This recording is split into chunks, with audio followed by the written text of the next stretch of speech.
같이 합독하도록 하겠습니다. 같이 읽겠습니다.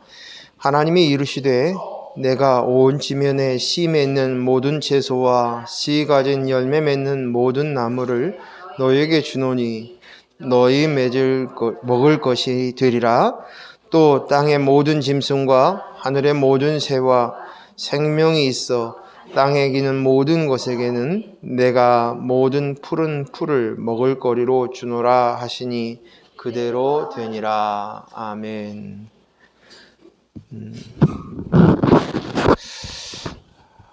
얼마 전에 저희 아내와 같이 여기 앞에 있는 우리 뒷산을 올랐습니다.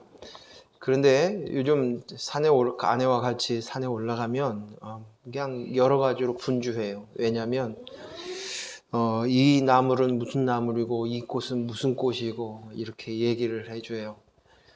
요즘 아내가 유튜브를 통해서 여러 가지 나물이며 꽃이며 것들을 공부합니다. 그래서 산으로 둘러다니며 나무를 캡니다. 그날도 같이 가면서 이게 무슨 나무나고 이게 무슨 꽃이다고 이야기했습니다.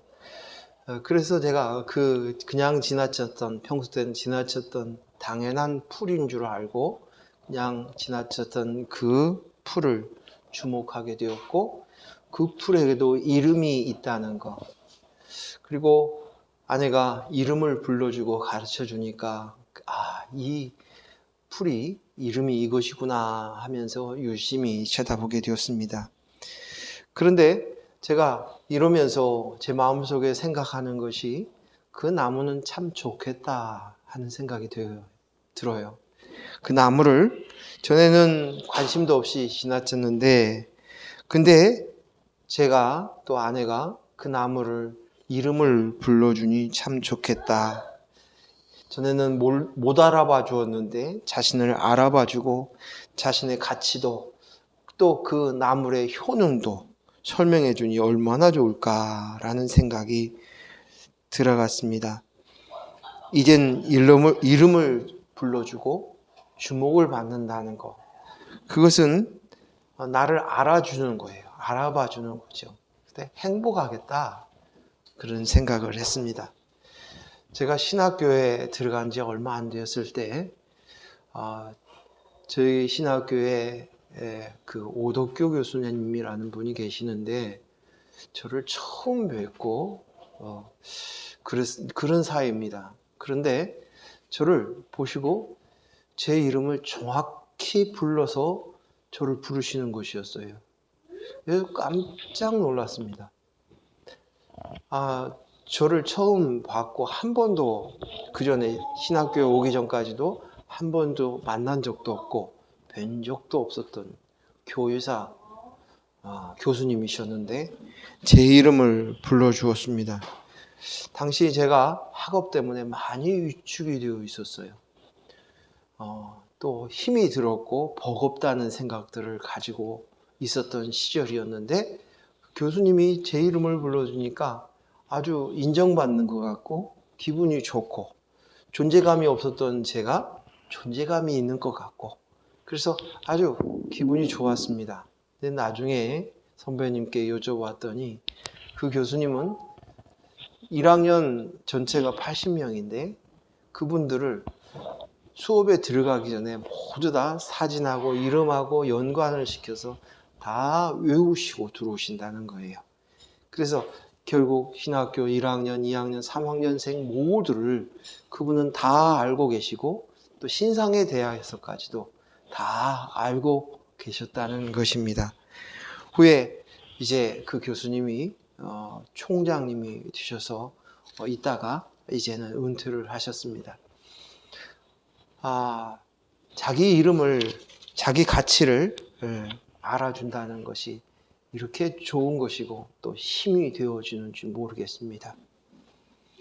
그런데 오늘 성경을 보면 하나님께서 우리가 알기도 전에, 우리가 깨닫기도 전에 이미 우리를 예정하시고 계획하시고 나를 주목하셔서 하나님의 아들로 만들고 하나님 나라로 인도하신다라고 기록되어 있습니다. 참으로 놀랍습니다. 내가 교회에 오기도 전부터 내가 하나님을 알지도 못했던 그 순간 이미 어머니 뱃속에서부터 택하고 정하고 애정하시고 그러셨다는 거예요. 이 우주의 천하의 만물이 많은 것 중에서 이 지구상의 인구 78억 가운데서도 이 대한민국 인구 5,178만 명들 중에서도 저를 아시고 저에 대한 생각과 계획을 갖고 계시다는 것입니다. 에베소서 1장 3절 말씀에서 3절에서 6절까지 말씀 제가 찬찬히 읽어드리겠습니다. 찬송하리로다 하나님 곧 우리 주 예수 그리스도의 아버지께서 그리스도 안에서 하늘에 속한 모든 신령한 복을 우리에게 주시되 곧 창세전에 그리스도 안에서 우리를 택하사 우리로 사랑 안에서 그 앞에 거룩하고 흠이 없게 하시려고 사랑으로 예정하사 그 기쁘신 뜻대로 우리를 예정하사 예수 그리스도로 말미암아 자기의 아들들이 되게 하셨으니 이는 그가 사랑하시는 자 안에서 우리에게 거저 주시는 바 그의 은혜의 영광을 찬송하게 하려 하심이니라. 아멘. 이사야 43장 1절에는 이렇게 시작합니다. 야곱아 너를 창조하신 여호와께서 지금 말씀하시느니라. 이스라엘아 너를 지으신 이가 말씀하시느니라. 너는 두려워 말라. 내가 너를 구속하였고 내가 너를 지명하여 불렀나니 너는 내 것이라. 하나님께서 내가 하나님을 알기 전에 이미 알고 계셨습니다. 그분은 만드신 분이시니까요. 그리고 나에 대한 생각을 가지시고 사랑으로 예정하시고 계획하셨습니다. 그 계획대로 우리는 하나님 앞에 서게 된 것입니다. 이 자리에 우리가 서게 된 것은 하나님의 놀라운 계획과 예정에서 이루어지신 줄로 믿습니다. 그리고 하나님 앞에서 거룩하고 흠이 없게 하시려고 또 하나님의 깊으신 뜻대로 하나님의 아들 되게 하시려고 하나님은 우리를 만드신 창조주 아버지이십니다. 하나님 곧 우리 주 되신 예수 그리스도의 아버지이신 그분이 우리에게 그리스도를 주셔서 그 그리스도가 십자가에 못 박혀 죽으심으로 우리를 거룩하고 흠이 없게 만드시고 하늘에 속한 신령한 복을 우리에게 부어 주셨습니다. 하늘에 속한 모든 신령한 복, 그 신령한 복은 아들의 영, 예수 그리스도의 영, 성령을 우리에게 주신 것입니다.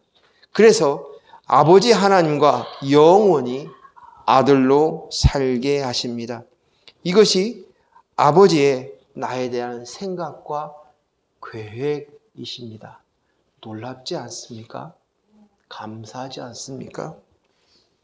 이사야 43장에서 하나님은 우리를 저와 여러분, 이스라엘아, 야곱아, 즉 교회입니다. 영적인 이스라엘을 이 많은 이 중에서 지명하여 불렀습니다. 이 지명하여 불렀다 이 말은 세 가지를 이야기할 수 있습니다. 첫째는 하나님께서 저와 여러분을 영적인 이스라엘인 저와 여러분을 아신다는 것, 잘 아신다는 것이 의미합니다. 또 지명하여 불렀다는 그것은 저와 여러분을 사랑하신다는 것입니다. 사랑은 무엇입니까? 관계이라고 말씀을 드렸어요. 관계. 하나님과 우리가 관계를 맺은 관계, 아버지와 아들의 관계, 그리스도와 교회와의 관계를 맺었다를 의미하는 것입니다. 지명하여 불렀다 이 말씀은 셋째, 그들은 저와 여러분을 하나님을 증거하기에 합당한 자격 갖춘 자로 이루어 주셨다는 것입니다. 하나님의 아들로 자격 갖추게 해 주셨습니다. 어떻게요? 예수님께서 십자가에 못 박혀 달리심으로, 십자가에 대신 내가 되셔서 못 박혀 대가를 치르심으로 그 대가, 보혈로 우리는 씻음을 받았고, 그것으로 우리가 세마포로 덧입힌 자인 줄로 믿습니다. 우리는 우리 자신이 열심히 목욕을 해서 씻어서 깨끗게 하여서 된 자가 아닙니다. 우리의 더러운 모습, 추한 모습, 그 모습은 그대로 있습니다. 그런데 오늘 예수 그리스도의 보혈로 말미암아 세마포 옷을 그 위에 덧입힘을 받은 자입니다. 그래서 이것으로 인해서 자격 갖춘 자가 되었다는 것입니다. 우리는 그래서 하나님의 은혜를 덧입히운 자입니다. 세마포를 입은 자인 것입니다. 하나님이 나를 아십니다. 그러셔서 그 지명하여 불렀고 놀랍게 오랫동안 이렇게 우리를 만들어 가시는 줄로 믿습니다. 그리고 나를 나되게 만들게 하기 위해서, 하나님의 아들을 만들기 위해서 하나님은 놀라운 가장 값어치 있는 대가를 치르셨습니다. 예수 그리스도의 보혈. 그래서 이것을 통해서 우리는 사셨다라고 얘기합니다. 우리는 거저된 자가 아니라 이미 내 주머니에서 지불된 것이 아닌 하나님의 지불에서 가장 귀한 대가를 지불하고, 우리는 삶을 대신 그분이 대가를 지불함으로 우리는 용서함을, 사하심을 받아서 하나님과 관계를 맺은 자가 된 것입니다. 그리고 우리를 아들이라고 부르십니다. 로마서 8장 14절에 무릇 하나님의 영으로 인도함을 받은 사람은 곧 하나님의 아들이라. 로마서 9장 26절에도 너희는 내 백성이 아니라 한 그곳에서 그들이 살아계신 하나님의 아들이라 일컬음을 받으리라 함과 같으니라. 또 데살로니가전서 5장 5절에도 너희는 다 빛의 아들이요 낮의 아들이라. 우리가 밤이나 어둠에 속하지 아니하나니. 히브리서 1장 5절에도 하나님께서 어느 때에 천사 중에 누구에게 너는 내 아들이라 오늘 내가 너를 낳았다 하셨으며, 또 다시 나는 그에게 아버지가 되고 그는 내게 아들이 되리라 하셨느냐라고 묻고 있습니다. 오늘 이 시편의 말씀, 내가 너를 낳았다, 오늘날 내가 너를 낳았다. 그러기에 오늘 우리는 우리를 하나님의 아들이라 불림받은 자가 된 줄로 믿습니다. 아들됨의 은혜를 우리는 매 순간순간 다시 한번 곱씹으며 깊이 깨달기를 원합니다. 하나님 아버지께서 산골 어느 골짜기에 자그마한 풀포기 같은 나를 부르시고 아들됨을 가르쳐 주셨습니다. 보잘것없고 어느 누구도 눈여겨보지 않는 나를 사랑하셔서 아들 삼아주시고 아들의 삶을 살기를 응원하십니다. 세상 사람들이 볼 때에는 가치 없어 보이고 보잘것없어 보일런지 모르지만 아버지께서는 귀히 보이시고 소중하게 여기셔서 자신의 생명을 바쳐 구원해 내셨습니다. 이 얼마나 놀라운 하나님의 사랑입니까? 이 얼마나 감격스러운 일입니까? 이 얼마나 감사한 일입니까? 아무 이유 없이 날 아들 삼으시고 아들 되게 하시려고 피 흘리시고 그리스도의 영을 부어 아들로 삼으신 것입니다. 우리를 향해서 성경은 너는 내 아들이다, 너는 내 신부다 라고 부르십니다. 그 감격스러운 장면은 아가서에 기록되어 있는데요, 아가서의 전체가 그런 내용으로 기록되어 있습니다. 특별히 아가서 2장 10절에서 14절 말씀만 제가 읽어드리겠습니다.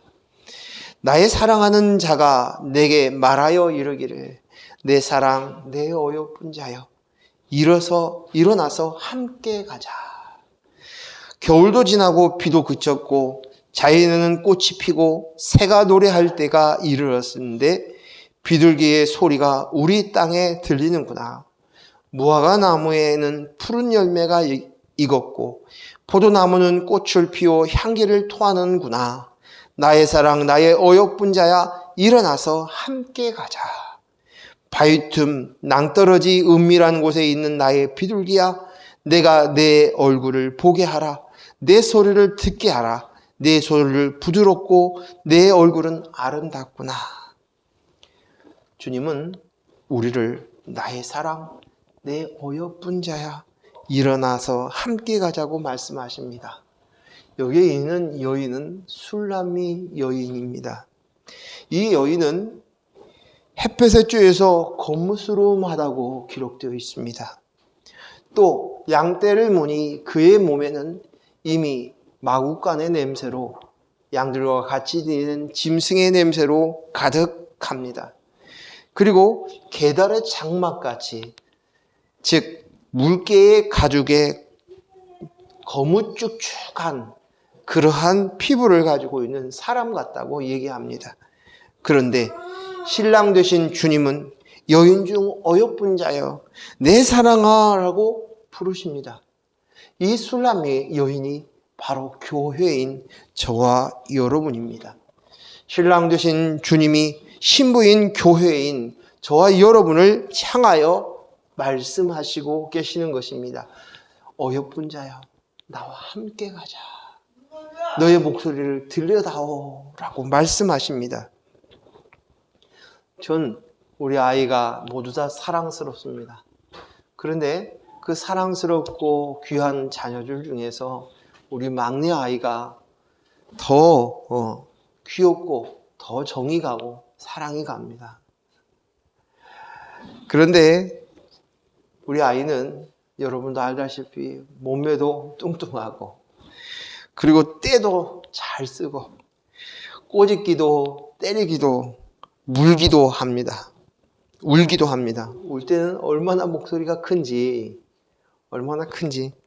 주위 사람들의 아랑곳하지 않고 큰 소리로 울어댑니다. 그런데요, 제 눈에는 너무 사랑스럽고 귀여운 거예요. 온몸에 멍이 들게 꼬집힘을 당해도 이 아이가 너무 사랑스럽습니다. 왜 그렇습니까?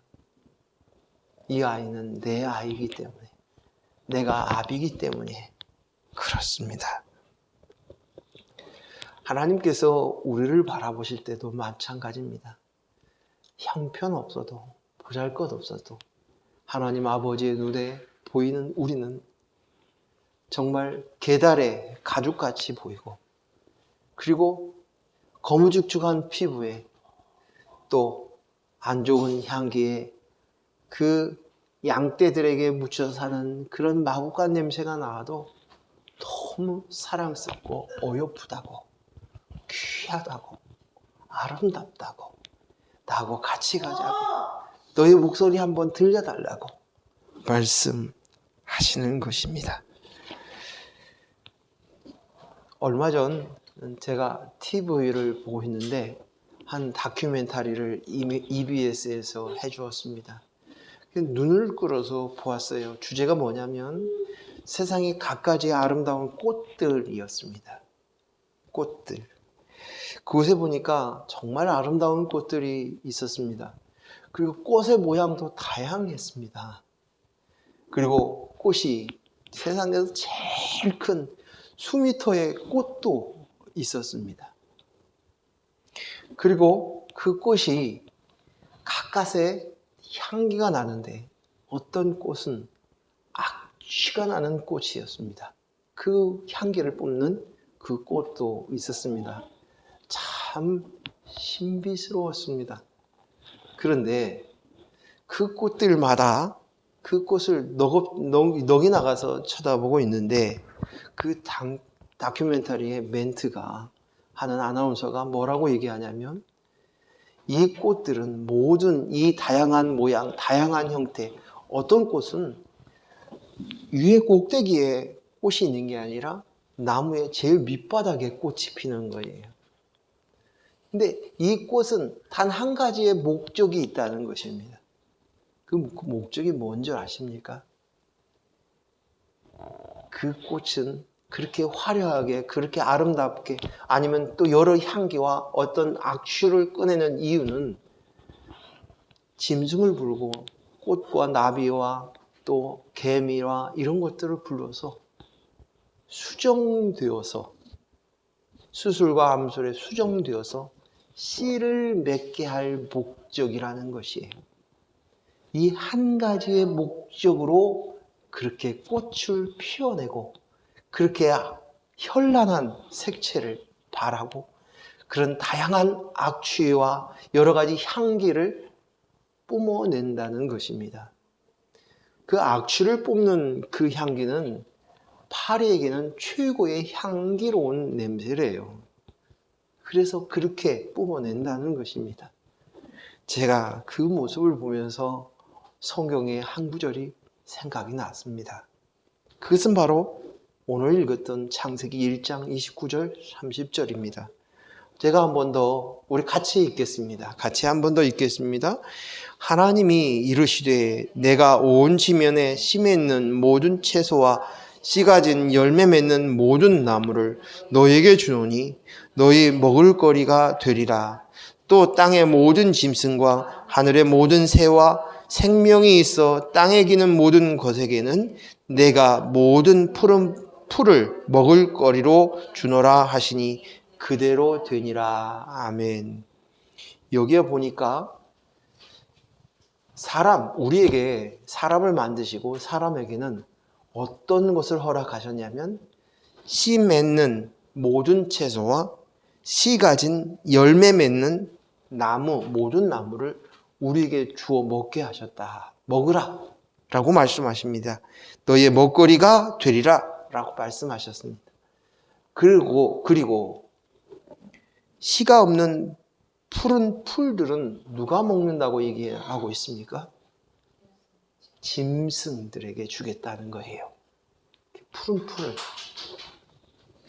제가 생각하기에 풀은 씨가 없나? 있지요. 없는 것도 있을 수 있겠지요. 다른 방식으로 번식하는 것도 있겠지요. 근데 어쨌든 오늘 이 창세기의 1장의 마지막에 이 말씀을 쓴 것은 하나님께서 우리에게 주신 중요한 복음의 메시지가 있는 거예요. 6일 동안 모든 것을 다 창조하셨어요. 그 엿새 때 마지막으로 창조한 것이 무엇입니까? 사람입니다. 사람을 창조하셨어요. 그리고 그 창조를 다 이루시고 난 이후에 강조해서 또다시 오늘 29절 30절에 말씀을 해주셔요. 너희는 씨 맺는 채소, 씨 맺는 열매를 먹어야 된다. 그리고 짐승들은 씨 없는 풀을 먹으라고 주었다라고 이야기하고 있습니다. 오늘 성경에서 짐승과 짐승이 아닌 사람의 기준이 무엇입니까? 전도서의 말씀에 뭐라고 되어 있습니까? 우리는 짐승이다. 하나님의 영이 없으면 짐승이다. 그래서 사도 바울은 우리를 이성 없는 짐승과 같다라고 표현을 해놓았습니다. 즉 다시 말해서 오늘 우리는 그리스도의 영을 받은 씨를 맺는 자가 되어야 된다라는 것을 오늘 메시지에서 이야기하고 있는 것입니다. 마태복음 13장 24절에 보면 씨에 대해서 이렇게 이야기합니다. 예수께서 그들 앞에서 비유를 들어 이르시되 천국은 좋은 씨를 제밭에 뿌린 사람과 같으니 13장 마찬가지로 39절에 보면 밭은 세상이요 좋은 씨는 천국의 아들들이요 가라지는 악한 자의 아들들이요. 누가복음 8장 11절에도 이 비유는 이러하니 씨는 하나님의 말씀이요. 베드로전서 1장 23절에도 너희가 거듭난 것은 썩어질 씨로 된 것이 아니요 썩지 아니할 씨로 된 것이니 살고 있고 살아있고 항상 있는 하나님의 말씀으로 되었느니라. 요한일서 3장 9절에도 하나님께로부터 난 자마다 죄를 짓지 아니하나니 이는 하나님의 씨가 그 속에 거함이요 그도 범죄하지 못하는 것은 하나님께로부터 났음이니라. 무슨 말씀인지 아시겠습니까? 우린 예수 그리스도의 씨를 가진 자입니다. 모든 꽃들의 분명한 목적은 단 한 가지였습니다. 씨를 맺는 것이었습니다. 씨를 맺는 목적으로 그들이 꽃을 피우고 여러 가지의 모든 일들을 하는 한 가지 목적, 그 꽃의 모든 목적은 단 한 가지, 씨를 맺는 것이었습니다. 우리도 마찬가지입니다. 내 속에 있는 예수 그리스도, 그 씨를 온전히 맺는 것이 우리의 목적인 것입니다. 이것이 목적이 되어야 됩니다. 우리의 모양도 다르고 형편도 다르고 생김새도 다르고 성격도 재능도 가진 것도 성별도 나이도 다 다르지만 한 가지의 목적으로 우리는 이루어가야 살아야 합니다. 그것은 씨 맺는 것입니다. 물론 우리가 이 땅에서 이루고자 하는 소원이 있고 꿈이 있을 수 있습니다. 바람이 있을 수 있습니다. 그러나 이것들은 꼭 이루어져야 할 목표는 아닙니다. 이루어질 수도 있고 이루어지지 않을 수도 있습니다. 그러나 인생에 있어서 궁극적인 제일 되는 목적은 부자도 가난한 것도 아닙니다. 부자나 가난한 자나 남자나 여자나 잘생겼거나 못생겼거나 능력이 있거나 없거나 나이가 많으나 적으나 한 가지 목적씩 예수 그리스도를 맺는 것인 줄로 믿습니다. 우리 성경 한 구절 찾아보겠습니다. 에베소서 2장 19절에서 22절 말씀 보겠습니다.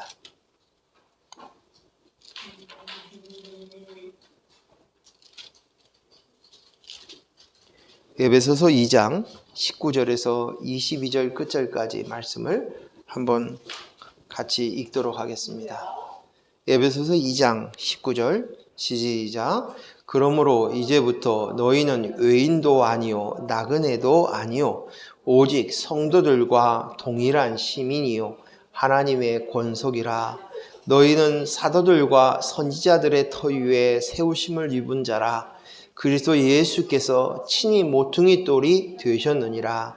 그 안에서 건물마다 서로 연결하여 주 안에서 무엇이 성전이 되어가고 너희도 성령 안에서 하나님이 거하실 처소가 되기 위하여 그리스도 예수 안에서 함께 지어져 가느니라. 아멘. 우리는 모두 똑같습니다.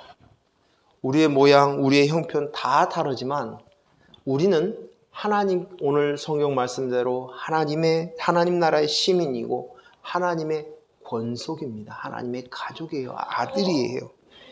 그것을 이루는 한 몸인 것입니다. 우리는 그래서 함께 지어져 간다. 성전을 지어져 간다. 라고 얘기합니다. 성전. 저와 여러분이 성전이에요. 하나님의 영이 거하는 전. 너희 몸이 하나님의 영, 성령이 거하는 전인 줄 알지 못하느냐. 고린도전서 3장 16절이 성전이에요. 우리가 성전 되었어요. 지난주에 우리가 교회에 대해서 말씀을 나눌 때 그 말씀을 나누었죠? 그렇습니다. 우리는 성전입니다. 하나님의 영이 거하는 전이에요. 그래서 우리가 성전을 이루어 간다라고, 지어져 간다라고 얘기합니다. 그리스도 예수께서 십자가에 죽으시고 생명, 그리스도의 영을 우리에게 주셨습니다. 그래서 우리는 살아난 자예요. 생명이 있는 자예요. 그리고 이걸 교회라고 얘기합니다. 교회는 한 가지의 목적을 가지는 사람입니다. 머리 되신 그리스도의 몸이 되는 것입니다. 머리는 그리스도입니다. 그리고 우리의 몸은 각각 다 다양하지만 한 몸을 이루어가는 것입니다. 이 말은 다시 말해서 한 씨, 목적, 그 목적은 그 씨를 맺는 것, 이것이 우리 모두 다 인생의 공통된 목적이라는 것입니다. 주님이 우리에 대한 관심은 단 한 가지입니다. 우리를 통해 씨 맺는 삶, 예수 그리스도를 맺는 것입니다. 그래서 에베소서에서 남편과 아내를 이야기하면서 그리스도와 교회의 관계를 이야기합니다. 우리가 이미 제가 앞에서 봤던 씨를 맺은 식물들을 보십시오. 그것은 씨를 맺기 위해서 갖가지 나비를 동원하고 여러 가지 벌레를 동원하고 나비를 동원하고 또 개미를 동원하고 여러 가지 새를 동원하기도 하고 하면서 수술과 암수를 연합시켜서 씨를 맺는 것이에요. 오늘 우리가 그리스도와 연합되어졌을 때, 온전히 연합되어졌을 때 그리스도의 씨가 맺혀지는 줄로 믿습니다. 이것이 곧 우리가 매일매일 입술로 이야기하는 십자가의 훈련이에요. 그리스도가 온전히 주인이 되어지는 것, 머리가 되어지는 것, 그리고 그 몸이 되어지는 것, 그 앞에 순종해 되어지는 것, 이것이 바로 씨 맺는 삶입니다. 저와 여러분이 오늘 이 그리스도의 씨앗이 내 속에 있다는 사실들을 아시고 이 씨가 맺혀지도록 우리는 끊임없이 이 한 가지의 목적으로 가야 될 줄 믿습니다. 우리가 이 땅 안에서 여러 가지 다양한 삶을 살아갑니다. 생각지도 못한 일이 생겨날 수도 있습니다. 사건을 당할 수도 있습니다. 교통사고를 당할 수도 있습니다. 병을 얻을 수도 있습니다. 아니면 사람과의 관계 속에 삐그덕거리는 문제가 생겨날 수 있습니다. 갖가지 스트레스를 받을 수도 있습니다. 자녀에게 어떠한 일이 일어날 수도 있습니다. 직장 안에서, 사업에서, 다양한 모습 속에서 우리는 그런 일들을 만납니다. 하지만 이 모든 것들은 한 가지의 목적을 향하여 가는 것인 줄로 믿습니다. 그것이 하나님이 계획이십니다. 한 가지 목적, 씨 맺는 삶. 씨 맺는 삶.